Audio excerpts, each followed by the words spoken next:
Everyone knows therapy is great for solving problems, but getting therapy has its own problems too, like finding the right therapist, fitting into their schedule, and of course, the cost. Well, BetterHelp can solve those problems. It's totally online and built around your schedule. It's surprisingly affordable too. Connect with a credentialed therapist by phone, video, or online chat, all from the comfort of your home. Visit BetterHelp.com to learn more and save 10% on your first month. That's BetterHelp, H-E-L-P. You're listening to the Her Paper Route podcast, episode number 4. Today on the show, we have a special guest, Amira from aselfguru.com. Amira is a lawyer who is here to talk about how bloggers and business owners can legally protect our websites and ourselves properly. This is an extremely important issue that affects all of us who own a website or do any type of business online. You ready? Let's go.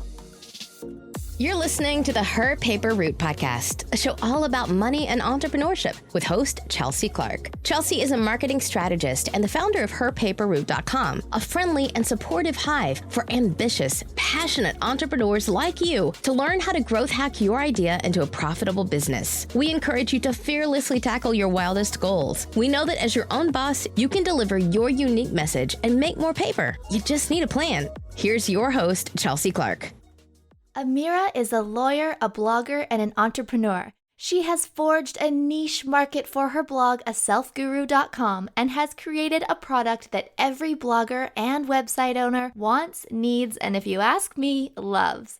Welcome to the show, Amira. Thank you, Chelsea. Glad to be here. I've had the pleasure of collaborating and working with you over the years, as well as hiring you for my own business legal needs, and I'm so thrilled to have you on the show today. You are someone who is just all over the internet doing amazing things, so please tell us a bit about yourself and your journey as a lawyer and a blogger. Thanks, Chelsea. I am a lawyer, blogger, and also a business coach. So I've been working full-time as a lawyer for more than 8 years now, helping bloggers, entrepreneurs with a wide variety of legal disputes. So I've always been thinking about making a greater impact in the online world and kind of starting my own business. So it was only natural for me to do that through a blog and where I could incorporate my business and legal skills as well. And part of the reason I really enjoy blogging so much is because before I became a lawyer, I was a teacher. So I love teaching bloggers and entrepreneurs how to protect their online business legally, while also working with them one-on-one on how to expand their business so they can become their own boss. And so far, it's been a very rewarding, awesome journey. And I'm just glad that I'm able to do it with my full-time job. Oh, yeah. I'm very impressed with how you're able to balance it all. And what you offer is something that really benefits the blogging community. Yeah, it's challenging, but it's worth it. Oh, I bet. When we say that you need to protect your website legally, what are we protecting it from? What could go wrong? Well, that's a great question. So in a nutshell, you're protecting yourself and your business from lawsuits.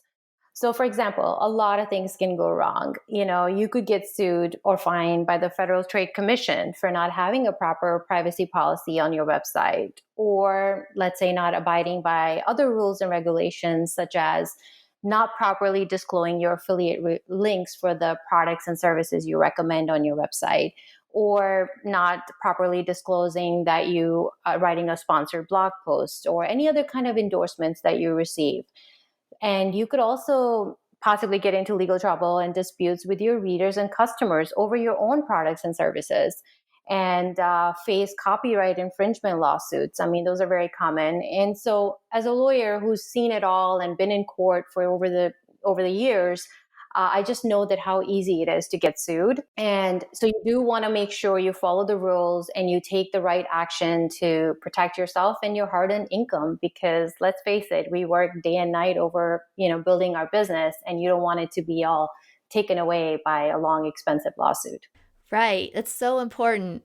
I think that the majority of people in general assume that taking the steps to protect themselves with legal help is going to cost them thousands of dollars in legal fees. And you are doing an amazing job of making legal protection both affordable and accessible to the masses. So as a base, what 3 things can all businesses do to protect their websites, and how should we go about doing it? Sure. So the three main things that all businesses really need on their website is legal pages. By legal pages, I mean like having a privacy policy page, a disclosures and disclaimers page on your site, your terms and conditions, which are like also known as your terms of use and terms of service. These three legal pages make sure that you're complying with the laws and also protecting yourself legally. And you should have them on your site before you even launch. And you're right, Chelsea, lawyers can be expensive, and that's why people don't go to lawyers. A lot of times they just, find other ways and cut corners to kind of have these pages done, but that's not an excuse for not making sure that your website is legally compliant. If you can't afford to hire a lawyer, then you should look into paid legal templates written by a lawyer, because with the paid legal templates, you get the same benefit and peace of mind of knowing that, hey, these templates are professionally written by an actual lawyer, but yet they don't cost me an arm and a leg, they're fraction of the cost, but at least you get the same quality work. And this is where I help tons and tons of entrepreneurs and bloggers, because I sell all the legal pages that you need at a very affordable price. So you don't have to worry about not being able to afford a lawyer or resort to the free legal templates out there that are not comprehensive and don't protect you. Right. Those free legal page templates, they don't actually cover you for anything. And Amira, you have a legal store on your website where you offer all sorts of different legal contracts that people can use. Absolutely, because there's tons of contracts that you need, when you're running a business. And so, there's a lot of templates that I offer, like 10 plus templates that you could look over in my legal store. And you've been a successful blogger for a while now. So what are the three biggest mistakes that you see bloggers making when it comes to legally protecting their website and business?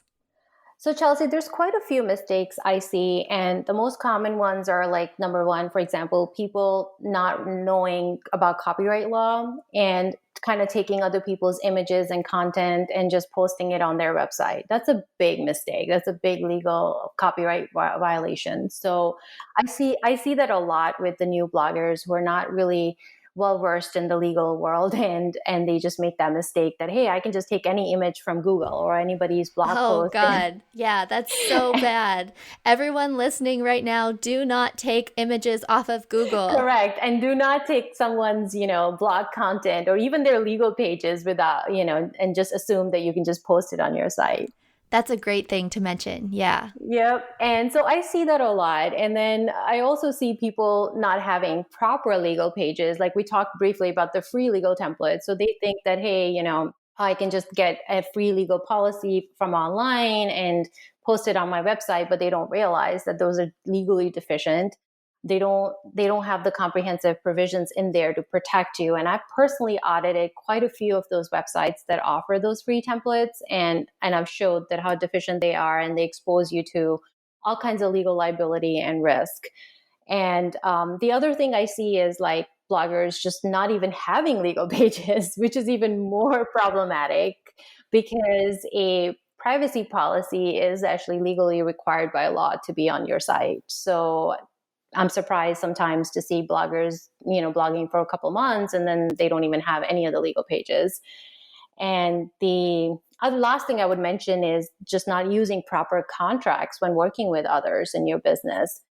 For example, let's say you're working on a partnership or a sponsorship or any other kind of collaboration. You want to have appropriate, contracts in place with the other party to protect yourself legally and financially so you don't get burned. And whenever money is exchanged, you should always have a contract in place to protect your legal and financial interests. There is a ton more coming up on today's episode, but first I want to quickly thank our sponsors for making this show possible. If you run a blog or any type of business, you know how important it is to drive traffic to your website. My secret to increasing my traffic is to use Tailwind for Pinterest. Tailwind is a pin scheduler for Pinterest that automates Pinterest marketing efforts. This app has helped me grow my page views by the thousands. Today, you can try Tailwind for free by going to herpaperroute.com/tailwind.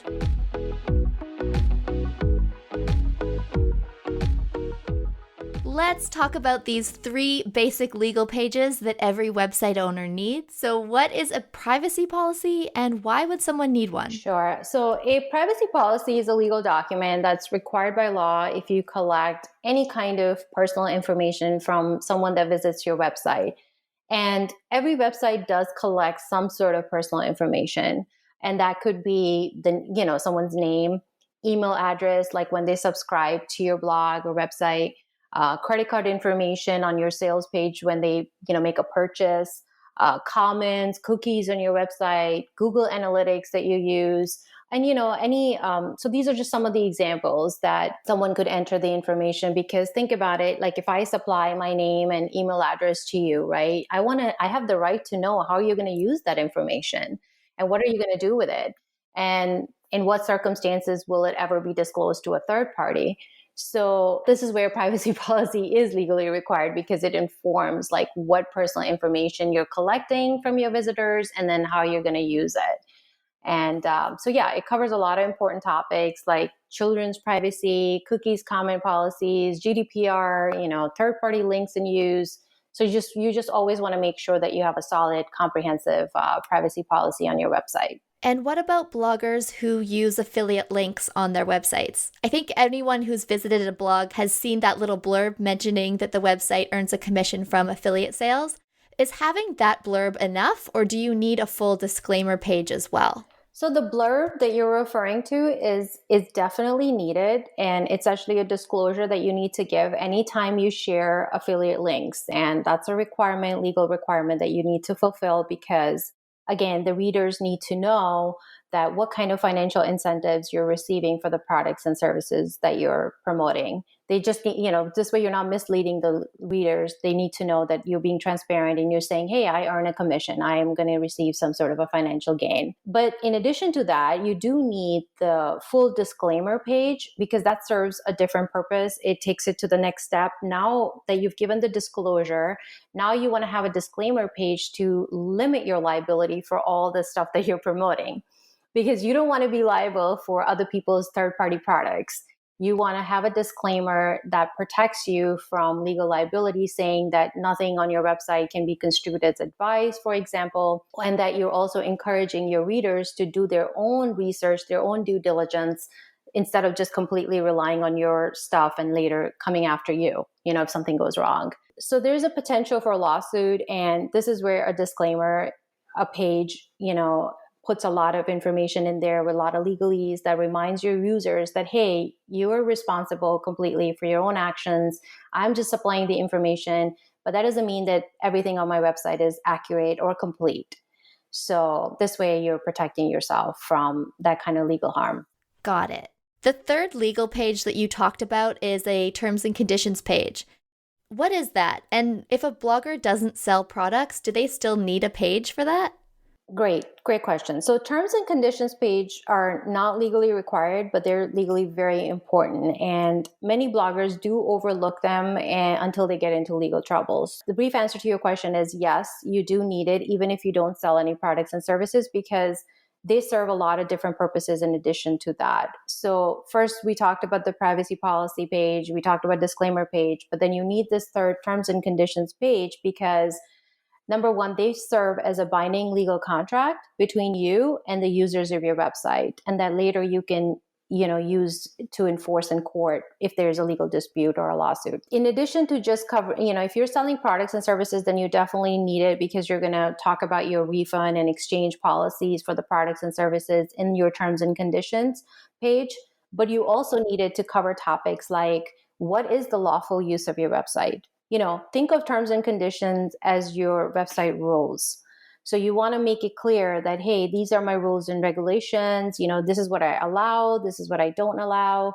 What are your intellectual property rights? This is where you make it clear to your readers that, hey, you're permitted to use this, or you're not permitted to use that. What is the intended age of your users? And also, most importantly, like your right to terminate someone's use, right? Like you want to be able to make it very clear that if someone is not abiding by your rules and regulations, tomorrow you can just, terminate their right to use your website.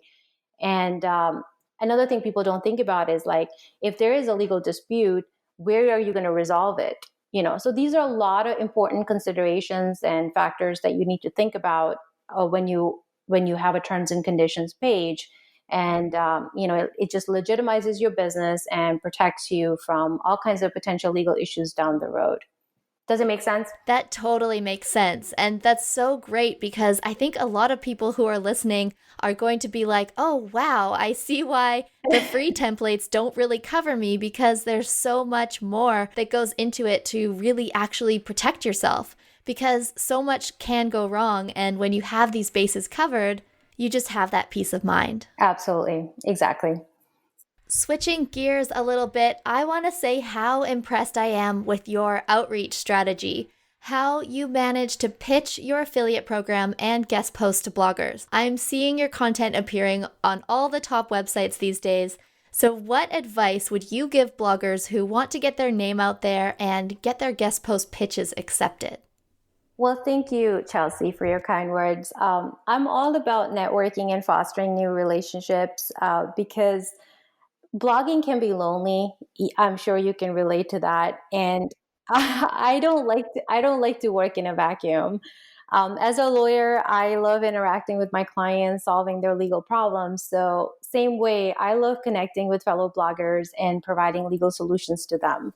So my first piece of advice for anyone trying to get their name out there, is to create valuable content, whether that's your blog post, your product or service, or anything else that you offer. It has to speak for itself, because let's face it, at the end of the day, people recognize you by the quality of your work. So you have to make sure you don't let them down. And, so provide that excellent customer service, have a product that's really outstanding and, at all times. And as far as getting your guest post pitches accepted, I teach that in my one-on-one blog coaching sessions. So I actually have a guest post template of my own that, I share with my fellow bloggers when they sign up for my blog coaching sessions. And if they're looking to guest post, then I really help them with that. And I'm happy to set up a call and work with anyone if anyone is interested in learning my strategy. Yes, and I'm sure lots of people are. Thank you. Yeah. No, it's been great so far. Yeah. What do you find to be the biggest hurdle as a blogger, balancing your blog alongside your full-time law practice? I was waiting for this question because it's like finding the time to do everything I want. That is my biggest hurdle. There's so many things I want to do, and when it comes to blogging, there's so much creativity in it, and I want to, implement new things, and it's just finding the time to do everything and balancing that with my full-time job. And this is very challenging at times.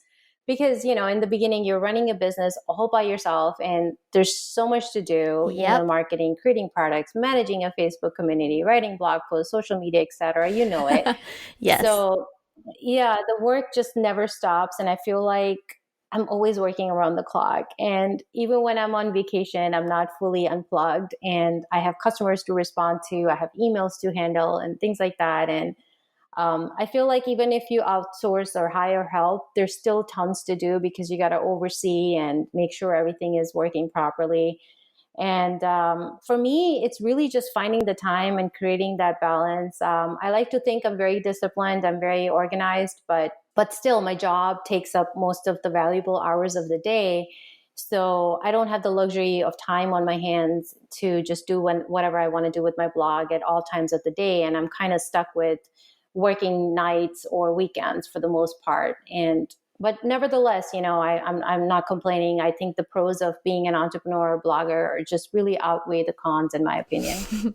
I totally feel you there too. Time is my biggest struggle too. I have a huge pile of just blog post ideas that are piling up. There's just not enough hours in the day. So what would you say you love most about blogging?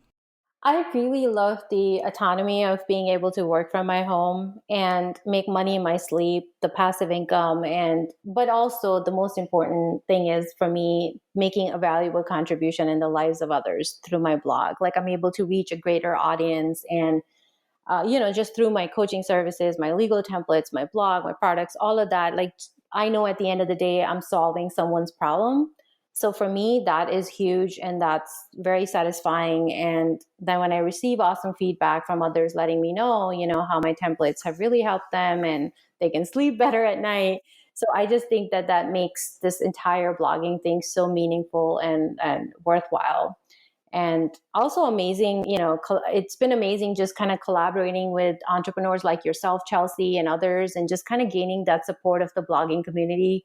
I feel like that has been instrumental in my blogging. Yeah, the blogging community is pretty cool. And you get to meet so many interesting people who are excited about their work. Yeah, it is. And I mean, it's like you would think that there's so many bloggers out there, but still there's that, people still know each other. It's just, it's a close-knit community. Mm-hmm. And anyone who's been blogging for a while, like you or I, or anyone even just for a few months, you'll start to notice that all of the bloggers who are guest posting on each other's blogs and in each other's Facebook groups and supporting one another. And there really is that sense of community. It's collaboration over competition, which I firmly believe in. Yeah, me too. I endorse that. Yep. For listeners who are thinking about starting a blog, what words of advice would you give someone just starting out? So I would say just go for it, take action, and start today. Don't doubt yourself and don't overthink it, because I know a lot of people get bogged down in that. And when I started my blog, initially, honestly, it was going to be a hobby. So I started it in just like 7 days while working full time as a lawyer. So if I can do it, I feel like anybody can. And it's only because I didn't overthink it. I just put aside my perfectionist nature and I just went for it. Because as a lawyer, I am a perfectionist, but as a blogger, I can't be, because there's so much to do. And if you want to get things done, you gotta put it aside and just take action and go for it, because what do they say? Done is always better than perfect, right? Yes. So, just don't lose sight of the big picture. Don't get stuck in the little things. I would just say go for it. If you have to invest in some blogging resources, like look at Chelsea's products, look at other people, and just in the beginning, get that help from someone who's already built a successful business, because that's going to make your life easy. You don't have to try to figure everything out on your own and then give up because you're frustrated or confused, So I would say get that help and don't struggle on your own and just go for it. That is such great advice. Truly. Thank you. So where can our listeners find more about what you do? Okay, so you can always go to my website, www.aselfguru.com. You can learn more about my products and services. And, there's 3 ways that we can work together. You can always look into the legal bundle, which to make sure that you're blogging legally. And also, the second thing is that if you want to work with me one-on-one personally, like a business coaching call or anything, you can always set that up to get your legal questions answered, your business questions and things like that. And then, if you need like some free legal tips or business tips, you can always look into my freebies on my website. And lastly, feel free to reach me in my Facebook community. The link is also on my website. And we have a very active Facebook community of go-getters and entrepreneurs, and we would love to connect with you and have you. Wow, thank you so much for being here today and sharing your incredible tips. I know that my listeners right now are as excited as I am to get to hear you chat about all of this. So thank you so much for stopping by. No, thank you, Chelsea. It was great. It was great chatting with you. Everyone listening, head on over to the show notes at herpaperroute.com/show notes, where you will find links to all of Amira's legal page templates, as well as a selection of free bonuses and resources that will help you start, grow, and monetize your blog today. Thanks for tuning in to the Her Paper Route podcast. We hope you found this episode helpful. If you did, please say so by leaving us a review on iTunes. And be sure to share this episode with your friends. For more entrepreneurship resources and to connect with Chelsea, swing by herpaperroute.com. Now go make something.